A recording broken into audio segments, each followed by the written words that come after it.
Então, vamos lá. Agora eu separei as tintas. Uma dica que eu vou dar pra vocês, separem o que vocês vão usar e coloquem ao redor. Detalhe, tinta sempre na sua frente, nunca na lateral, para você não correr o risco de bater, de sujar seu pano de prato ou alguma coisa a mais. Uma dica boa que eu posso dar para vocês, as tintas para tirarem o excesso, vocês peguem uma bandejinha de isopor, coloca a tinta na bandejinha de isopor. Por quê?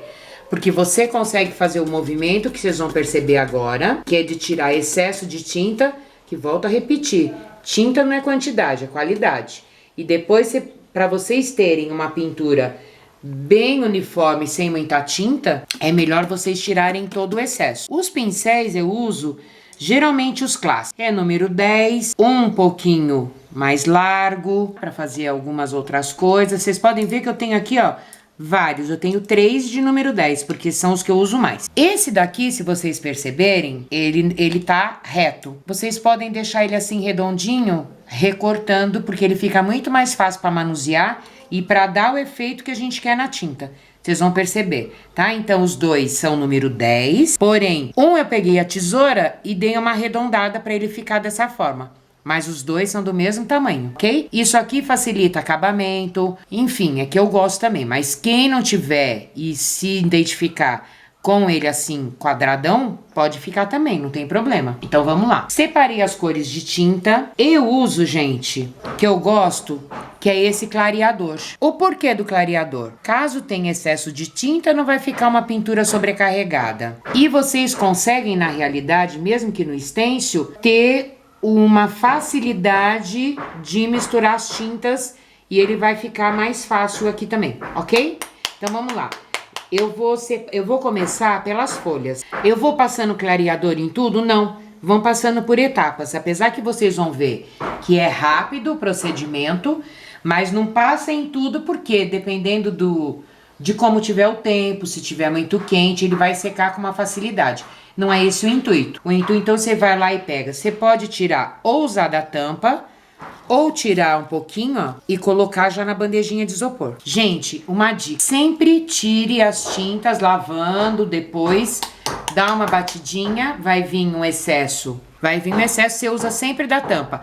Nunca pega o pincel, mesmo que limpo, direto de dentro não. Porque aí você tira a qualidade do produto. Então põe na tampinha, você pode usar tanto da tampinha, quanto você pode pegar a bandejinha de isopor e já vir fazendo o procedimento. Então vamos começar pelas folhas. Então eu venho sempre o stencil, ó.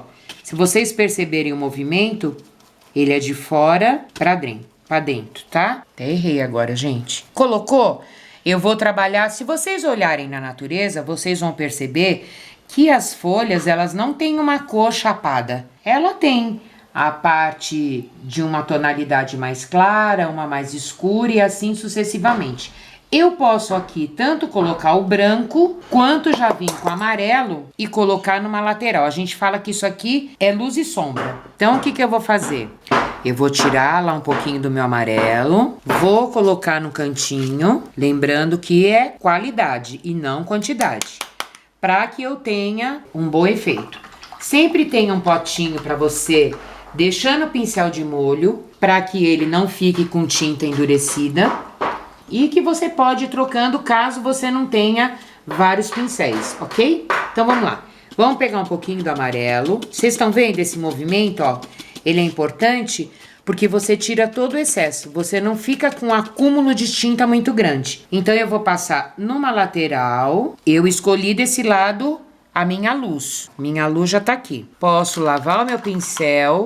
Posso também não lavar, se vocês quiserem, mas isso é com o passar do tempo. Tenha sempre um paninho do lado, para você ir enxugando. Vamos colocar um pouquinho, vamos colocar 2 tons de verde, vocês já vão entender por quê.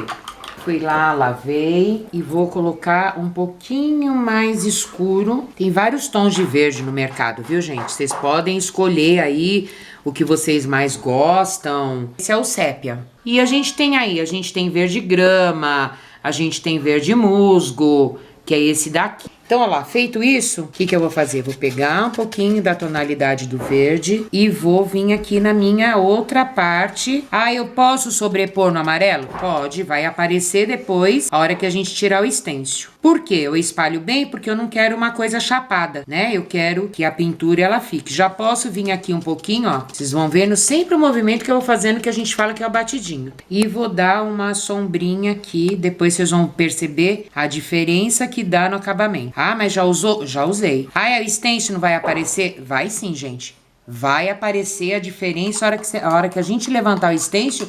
Vocês vão ver que vai aparecer a luz e a sombra. E isso eu vou fazendo sucessivamente. Então, eu já separei, ó. A gente tem 1, 2, 3, 4, 5 folhas. 6 aqui com a partezinha de cima do morango. Então, o que eu vou fazer? Vou aproveitar que eu já separei e vou, na realidade, fazendo todas as folhas. Eu posso ir invertendo, se eu quiser, os lados que eu quero da folha, sem problema. Lembra do procedimento, sempre de fora para dentro. Vai aparecer? Vai aparecer depois. A hora que a gente levantar o stencil, vocês vão ver. Depois a gente pode fazer umas graças também na folha, né? Pegar um pincel bem fininho, fazer a partezinha, de acordo com o que a gente enxerga na natureza, ok? Fiz mais uma folhinha e assim a gente vai até o final de todas as folhas. Se ficar alguma dúvida na folha, vocês me chamem lá depois, vão curtir e vão tirar todas as dúvidas lá também, tá bom, gente? Então, ó, se vocês perceberem, a tinta tá bem e depois, a hora que a gente levantar, vai aparecer. Acho que de folha, por enquanto, tá bom. Os cabinhos, na realidade, eu vou fazer até um aqui pra vocês.